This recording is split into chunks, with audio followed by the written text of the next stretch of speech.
Hello students, मैं अक्षय तिवारी आपका स्वागत करता हूँ इस वीडियो में, जिसमें हम लोग करने वाले हैं 1.2 मैथमेटिक्स का, और उसमें हम देखेंगे अंकगणित का आधारभूत प्रमेय। ठीक है, इसके पहले हमने यूक्लिड प्रथम प्रमेय सीख ली है। ठीक है, उससे एचसीएफ निकालना भी हम लोगों ने सीख लिया है। अब हम सीखेंगे कि दो संख्याओं का एलसीएम कैसे निकालते हैं, ठीक है, और एचसीएफ कैसे निकालते हैं अभाज्य गुणनखंड विधि से। ठीक है, तो अभाज्य गुणनखंड विधि से ही रिलेटेड है ये आपका प्रमेय। ये प्रमेय स्टूडेंट्स आपको कार्ल फ्रेडरिक गॉस एक गणितज्ञ थे, गणितज्ञों के राजकुमार की उपाधि भी दी गई है यानी। ठीक है, तो आइए देखते हैं कि इसमें होगा क्या। ये स्टेटमेंट क्या कहता है? प्रत्येक भाज्य संख्या को अभाज्य संख्या के गुणनफल के रूप में व्यक्त कर सकते हैं तथा यह गुणनखंड अभाज्य गुणनखंड के आने वाले क्रम के बिना अद्वितीय होता है। ठीक है, यानी कि ये क्या हुई, 210 एक भाज्य संख्या हुई। ठीक है, इसका अब हम इस बचपन से सीखते आ रहे हैं कि गुणनखंड कैसे कहते हैं। 210 है, ठीक है, 2 से कटेगा 1 0 5। ठीक है, फिर यहां से 2 5 5 से नहीं, 2 से नहीं कटेगा तो 5 से करेंगे तो ये क्या हो जाएगा 21, फिर 3 से 7 बार में और 7 से 1। ठीक है, तो इसका क्या ये हो गया गुणनखंड होता है। यानी कि 210 को हम 2 गुणा 5 गुणा 3 गुणा 7 गुणा 1 ऐसे लिख सकते हैं। ठीक है, ये हम लोग बचपन से सीखते आ रहे हैं। और देखो आगे क्या बोला है कि यह गुणनखंड अभाज्य गुणनखंड के आने वाले क्रम के बिना अद्वितीय होता है। ठीक है, गुणनफल अभाज्य संख्याओं के गुणनफल के रूप में तो इसे व्यक्त कर दिए। ठीक ना, हमने इसको अभाज्य संख्याओं के गुणनफल के रूप में व्यक्त कर दिया। आगे बोल रहा है जो गुणनखंड अभाज्य गुणनखंड के आने वाले क्रम के बिना, ये जो क्रम आ रहा है, ठीक ना, ये फिक्स है। 210 का जब गुणनखंड करेंगे तो इसके अलावा और कोई गुणनखंड नहीं आएगा। अद्वितीय का मतलब होता है कि केवल एक वही है, उसके अलावा और कोई नहीं है। ठीक है, और एक एग्जांपल देखते हैं। ठीक है, आप ले लो 28 ले लो। ठीक है, 28 का आप गुणनखंड करोगे, ठीक है, तो 2 से 14, 2 से 7, 7 से 1। ठीक है, यानी कि 28 को हम 2 गुणा 7 गुणा 1 ऐसे लिख सकते हैं। कोई परेशानी नहीं है। चलो फिर आगे देखेंगे। इस पर भी वो अप्लाई होगा। ठीक है, ये 28 क्या भाज्य संख्या है, ये एक और स्वयं के अलावा और सारी संख्याओं से कटेगी। ठीक है, 210 भी क्या था, एक भाज्य संख्या थी जो एक और स्वयं के अलावा किसी और संख्या से भी कर सकती थी। लेकिन ये जो अभाज्य गुणनखंड है, ये संख्या इसमें केवल अभाज्य संख्या है। ठीक है, 2 भी अभाज्य है, 7 भी अभाज्य है, 1 तो अभाज्य है। ठीक, तो कहने का मतलब यही है कि किसी भी भाज्य संख्या को अभाज्य संख्या के गुणनफल के रूप में हम लिख सकते हैं, और ये गुणनखंड के आने वाले क्रम के बिना, ठीक है, अद्वितीय होता है। यानी कि इस टर्म में 2 गुणा 2 आ गया, ठीक है, लेकिन इसका गुणनखंड चेंज नहीं होगा। ठीक है, इसमें 2 जितनी बार रिपीट होना है वो हो जाए, 3 जितनी बार रिपीट होना है वो हो जाए, लेकिन इसका कोई और गुणनखंड नहीं निकल सकता है। ठीक है, तो सीधी सीधी बात यही थी कि भाज्य संख्या कोई भी है उसे अभाज्य संख्याओं के गुणनफल के रूप में लिख सकते हैं, और ये क्रम जो एक बार आ गया, इसके अलावा इसका और कोई गुणनखंड नहीं होगा। ठीक ना, ये सिंगल वन होगा। ओके, तो इसी पर आधारित क्वेश्चंस है, वो कर रहे हैं। ठीक ना, तो चलो फिर इस प्रश्नावली का पहला क्वेश्चन क्या है कि नीचे दी गई संख्याओं को अभाज्य गुणनखंड के गुणनफल के रूप में व्यक्त करें।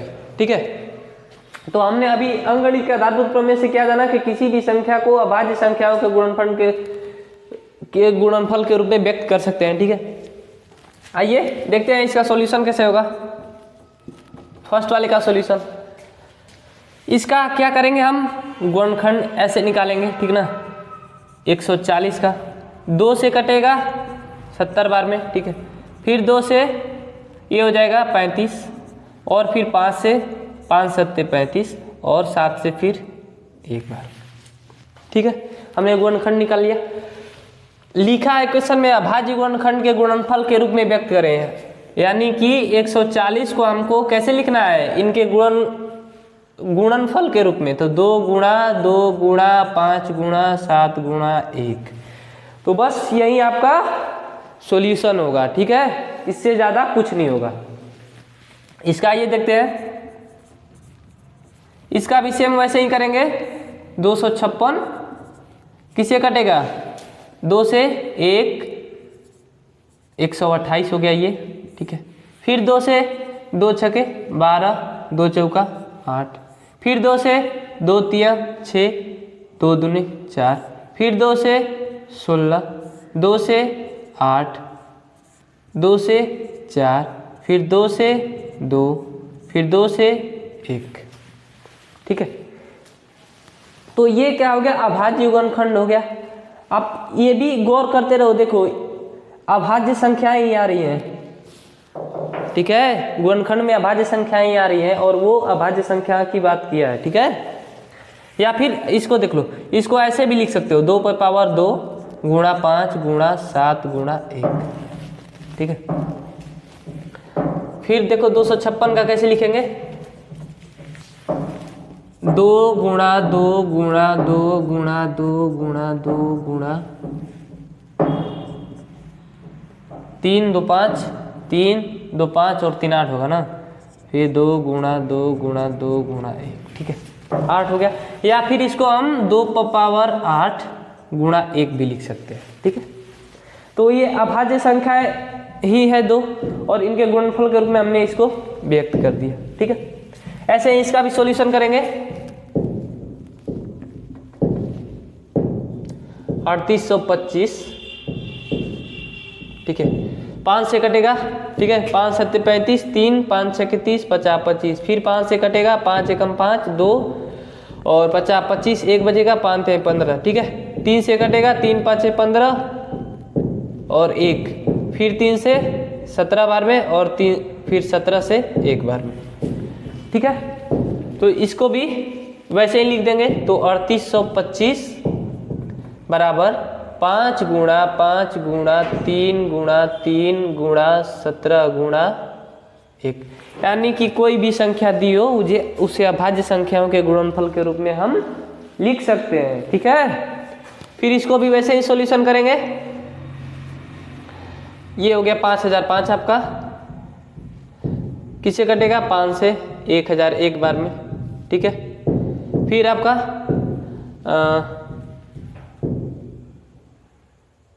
आपका कितना से कटेगा, आपका 17 से कट जाएगा,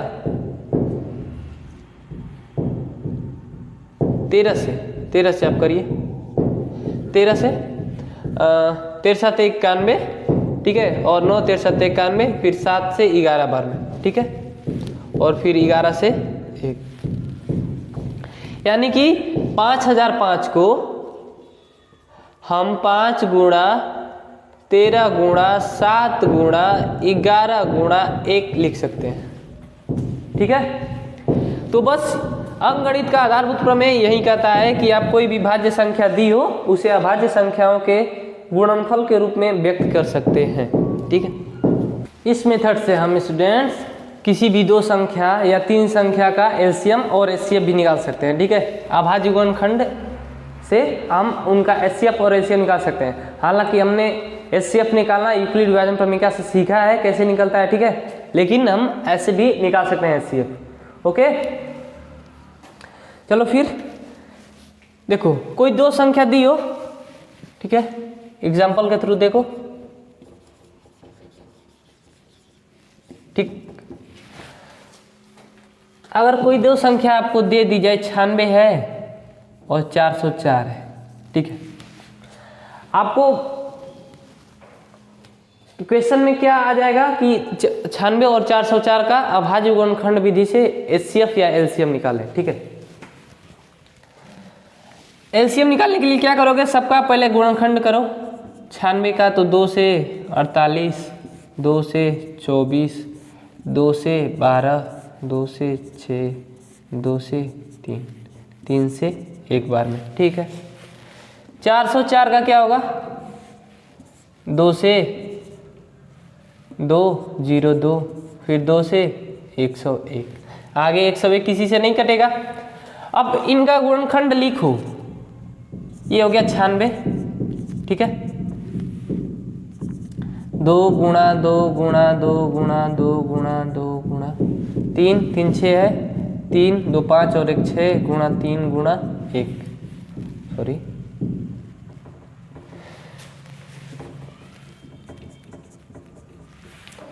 ठीक है। वैसे ही 404 का लिखो, 404 का 2 गुणा 2 गुणा 1। ठीक, एलसीएम क्या होता है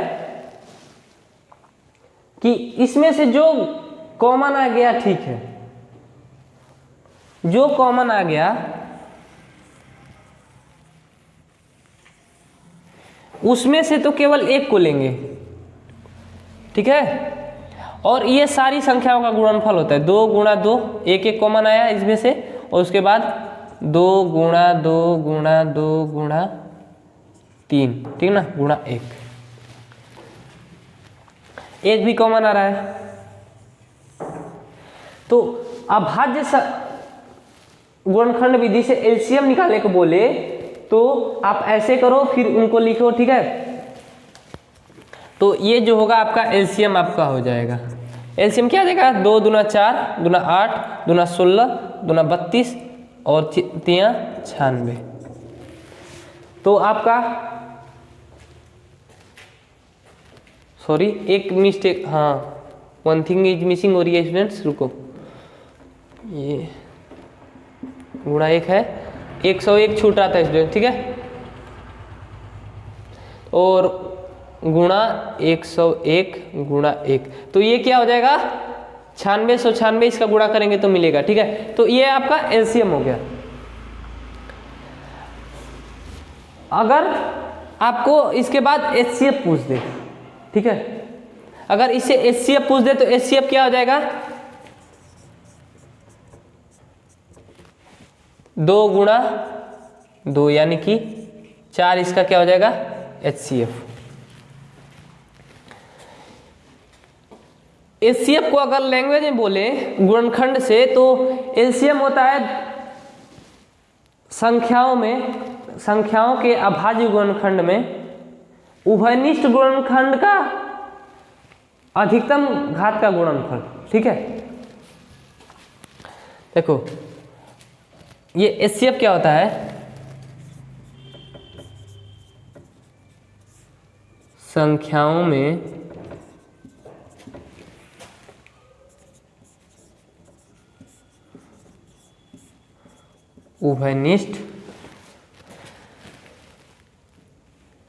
उभयनिष्ठ संख्या के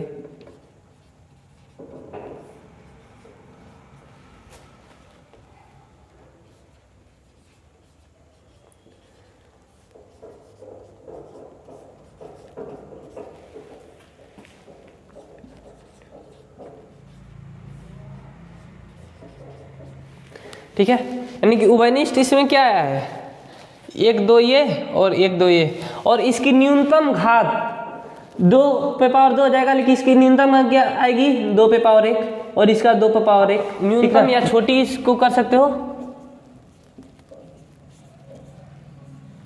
जो एलसीएम क्या होता है, ये तो उसमें होगा ही। ठीक है, संख्याओं में उभयनिष्ठ संख्या के न्यूनतम या छोटी घात का गुणनफल। ठीक है, और उसके बाद सभी संख्याओं का गुणनफल। ठीक है, तो एलसीएम आपका हो जाएगा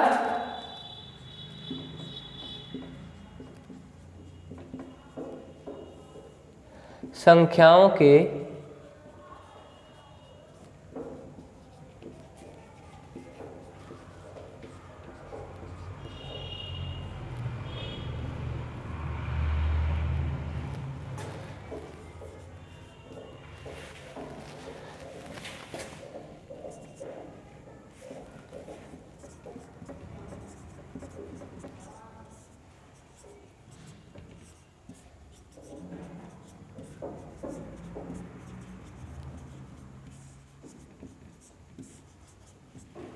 ठीक है, यानी कि 2 इसमें कितनी बार आया है, ठीक है 5 बार, तो 2 पे पावर 5, ठीक है। और उसके बाद इन सब का गुणा 3 गुणा 101, ठीक है। 3 का अधिकतम ज्ञात क्या है, 1 है, 101 का अधिकतम ज्ञात क्या है, 1 है, ठीक है। सबका गुणा करेंगे तो आपको एलसीएम मिल जाएगा। तो ये रहा आपका सॉल्यूशन, आपको कोई ऐसा क्वेश्चन दे तो, ठीक है। और एक है इसको जांच करने की विधि जो मोस्ट इम्पोर्टेंट है, आप इससे क्वेश्चंस भी कर सकते हो, आपको ऐसे क्वेश्चंस आपको देखने को मिलेंगे, ठीक है। कि किसी 2 संख्याओं का जो गुणनफल होता है, मान लो एक संख्या a है, ठीक है, और एक संख्या b है, इन दोनों का गुणनफल जो होता है, इन दोनों के HCF और इन दोनों के LCM, ठीक है, इनके गुणनफल के बराबर होता है, ठीक है। इसको हम चाहे तो यहाँ पर प्रूव भी कर सकते हैं। देखो LHS लो, LHS यानी A गुणे B, ठीक है। आपका A क्या है 96 और 404, 96 और गुणा 404 करोगे तो क्या आएगा, तो साइड में गुणा कर लो यहाँ पर, 96 404 6 का 24, ठीक है। और हंसी लगा 2, ये हो जाएगा 2, 6 का 24 और 9 का 36 के 6, हंसी लगा 3, ये हो जाएगा 3, 9 का 36, ये 4 और ये 8 और ये हो गया 7 और ये 8 और ये 3, यानी 38784, ठीक है, 38784। और जब आप RHS निकालोगे तो HCF क्या है आपका 4, LCM क्या आया है 96, इसका गुणा करोगे तो 4 6 के 24, हांसी लगा 2, 4 9 36, 2 38 को हांसी लगा 3, 4 6 के 24, 3 27 को 7 हांसी लगा 2, 4 9 36, 2 38, यानी कि LHS क्या हो गया RHS के बराबर, यानी कि ये सही है, ठीक है ना। हमने जो LCM और HCF निकाला है वो सही है। तो ये दोनों बातें नोट करने वाली थी, ठीक है। और ये क्वेश्चन है, ऐसे ही सॉल्यूशन होगा आपका, ठीक है। ये आपको समझने के लिए लिख दिया गया है, इन सारी चीज़ों को आप नोट्स कॉपी में लिख लीजिएगा, ठीक है। उदाहरण नंबर 6 आपका क्या है स्टूडेंट्स, की संख्याओं 6 और 20 का HCF और LCM अभाज्य गुणनखंड विधि से ज्ञात करें, ठीक है। तो हमने इससे पहले एग्जाम्पल्स कर लिए हैं, ठीक है, वैसे ही इनका भी सॉल्यूशन होगा।